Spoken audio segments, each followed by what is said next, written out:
أكدت مصادر سعودية موثقة تفاصيل محاولة اغتيال الأمير أحمد بن عبد العزيز شقيق الملك سلمان والأمير الأكثر شراسة ومنافسة للأمير محمد بن سلمان بعد الأمير محمد بن نايف الذي شغل سابقا منصب ولي العهد في الوقت الذي تدور فيه تساؤلات حول دور الأمير محمد بن سلمان في القضية، بحيث أنه المتهم الأول بمحاولة التخلص من الأمير أحمد. وبهذا السياق قالت مصادر سعودية إن موكب الأمير أحمد بن عبد العزيز تعرض قبل قليل لإطلاق نار وسط العاصمة السعودية الرياض في محاولة على ما يبدو لاغتياله، حيث جرى تبادل إطلاق النار بين حراسه ومنفذي الهجوم أدى إلى إصابة عدد من الحراس والمعتدين، فيما تمكنت سيارة الأمير أحمد بالفرار وتمكنت من الهروب من محاولة الاغتيال الفاشلة. وأكدت المصادر السعودية التي فضلت عدم الكشف عن اسمها أن حراس الأمير أحمد تمكنوا من التدخل في الوقت المناسب وإبعاده عن مصدر إطلاق النار، مؤكدة أن المتورط في الحادث قد يكون الأمير محمد بن سلمان الذي لم يعجبه تحركات الأمير أحمد، خصوصا بعد تلقيه ضمانات من السفارة الأمريكية في السعودية بعدم تعرضه لأي مضايقات من السلطات.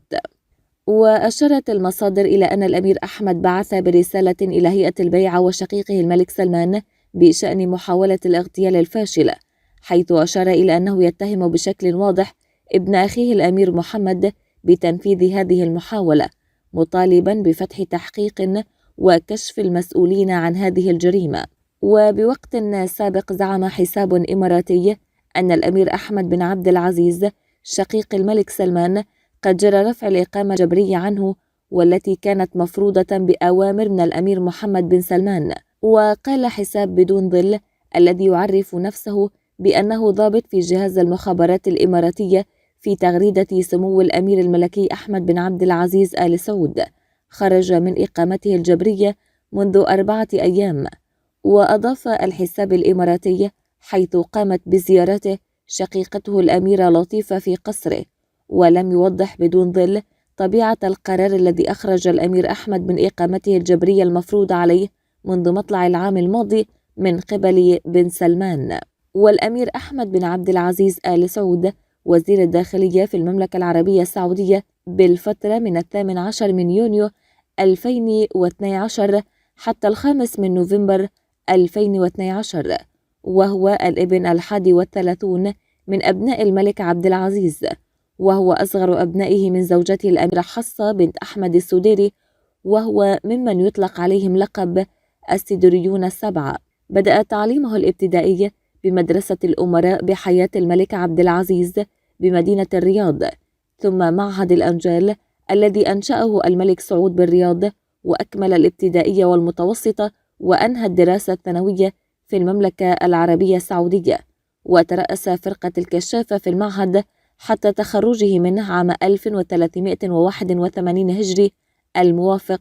1961. سافر للولايات المتحدة الأمريكية للدراسة في نهاية عام 1961، ودرس اللغة الإنجليزية وبعض المواد العلمية بجامعة جنوب كاليفورنيا. انتقل إلى جامعة ريندلنز بمنطقة سان برناردينو بجنوب ولاية كاليفورنيا، حيث حاز على شهادة البكالوريوس في العلوم السياسية عام 1968. منح شهادة الدكتوراه في العلوم الإنسانية من جامعة ريندلنز بولاية كاليفورنيا الأمريكية في 26 من يوليو من عام 1999، وذلك تقديرا من الجامع للجهود التي بذلها ويبذلها في مجال عمله واتجاه الجامعة أثناء فترة دراسته فيها وبعدها. زاول الأعمال الحرة ومنها ترأسه لمجلس إدارة شركة الجبس الأهلية من عام 1389 هجري الموافق 1969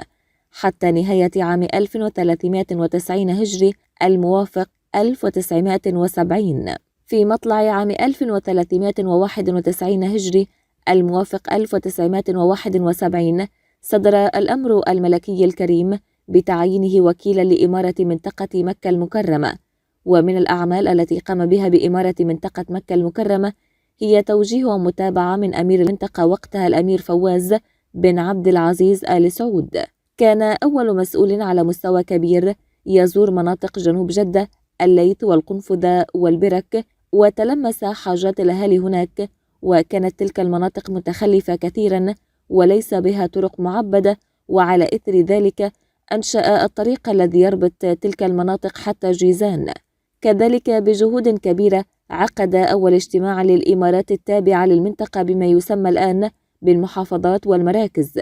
وقد شمل ذلك ممثلين من الوزارات الخدمية كالصحة والبلديات والزراعة والمياه والكهرباء، ونتج عنه تطوير الخدمات عموما، مما أدى إلى تحسين الأداء وتحقيق معظم حاجات المواطنين بالمنطقة، كذلك تطوير الجهاز الإداري بالمنطقة بمشاركة من وزارة الداخلية وغيرها. الأمير أحمد أول من بدأ بعمل فكرة دراسات ميدانية للحج باقتراح رفع لوزير الداخلية ووافق عليه من المقام السامي، وشكلت وقتها لجنة مشتركة من الوزارات المعنية كفريق عمل مؤهل للمهمة، وساهم بمجهود شخصي واستمر بدعم تلك الدراسات، والتي على ضوئها أنشئ ما يسمى الآن بمركز أبحاث الحج ترأس لجنة تخطيط المنطقة. شارك باللجنة الفرعية للحج وما تبعها في شهر ذي الحجة من عام 1395 هجري صدر الأمر الملكي بتعيينه نائبا لوزير الداخلية، حيث ساهم وتحت إشراف الأمير نايف بن عبد العزيز بعمل تنظيم جديد للوزارة وتطوير قوى الأمن بجميع المرافق. تولى منصب وزير الداخلية في 18 من يونيو 2012 خلفا لشقيقه نايف بن عبد العزيز، وقد ظل في هذا المنصب حتى 5 من نوفمبر 2012 عندما أعفي منه بناء على طلبه، وعين بدلا منه الأمير محمد بن نايف بن عبد العزيز. وفي مارس من العام الماضي أفادت وسائل إعلام أمريكية بأن السلطات السعودية احتجزت 3 من كبار الأمراء في العائلة الحاكمة، أحدهم شقيق ملك السعودية لأسباب غير معلنة حتى الآن، وأشارت إلى أن 2 من المحتجزين كانوا من أكبر رجال الدولة نفوذا في السعودية، حيث ربطت تقارير بين هذه الاعتقالات والأمير محمد بن سلمان. وقالت الصحف الأمريكية إن المعتقلين ال3 هم الأمير أحمد بن عبد العزيز الشقيق الأصغر للملك سلمان، وولي العهد السابق الأمير محمد بن نايف، والأمير نواف بن نايف. وبسياق ذي صلة صعد الأمير محمد بن سلمان من حملته القمعية ضد الأمراء المعتقلين منذ ما يزيد عن عام كامل، خاصة الأمير محمد بن نايف، وسط تكتم رسمي على مصيرهم وأماكن احتجازهم. وفي خطوة جديدة أمر محمد بن سلمان بملاحقة الموالين للأمير المعتقل محمد بن نايف، واعتقلت قوات الأمن السعودية عشرات الموالين للأمير محمد بن نايف، ولا سيما الداعمين له عبر شبكة التواصل الاجتماعي تويتر وفقا لحساب معتقلي الرأي. وسبق أن كشفت صحيفة تايمز البريطانية أن الأمير محمد بن نايف تعرض للتعذيب والعزل في محبسه وسط الصحراء، ما جعله لا يمشي إلا بعكاز. وذكرت الصحيفة البريطانية أن الرئيس الأمريكي جو بايدن يواجه ضغوطا من أجل الدفع لإنقاذ محمد بن نايف الذي يعيش في معتقل سري خاص. وأوضحت أن بعض أصدقاء محمد بن نايف في الغرب يحاولون الضغط على السعودية للإفراج عنه. وقال مصدر مطلع على الوضع إن شخصيات بارزة في لندن والعاصمة تشعر بأن الغرب مدين لابن نايف بامتنان عميق بعد مساعدته في إحباط مؤامرات إرهابية. ونقلت الصحيفة عن مصادرها أن محمد بن نايف 61 عاما قضى 6 أشهر في حبس انفرادي، وخسر خلال تلك المدة أكثر من 38 كيلوغراما من وزنه، وبدا مصابا بجروح في قدميه بفعل تعرضه للتعذيب والعزل. وبالسياق ذاته قال شخص مطلع على الوضع: يشعر كثيرون بقلق عميق بعد التقارير التي تفيد باعتلال صحته وتعرضه لسوء المعاملة على أيدي السلطات. وأشارت المصادر إلى أن أرصدة محمد بن نايف البنكية في السعودية كبيرة، لكنها ليست إلا جزءا بسيطا من مبلغ 11 مليار دولار الذي تطالبه السلطات بها، بدعوى أنه يمثل الميزانية الإجمالية الممنوحة لوزارة الداخلية خلال فترة من وقت عمله وزيرا.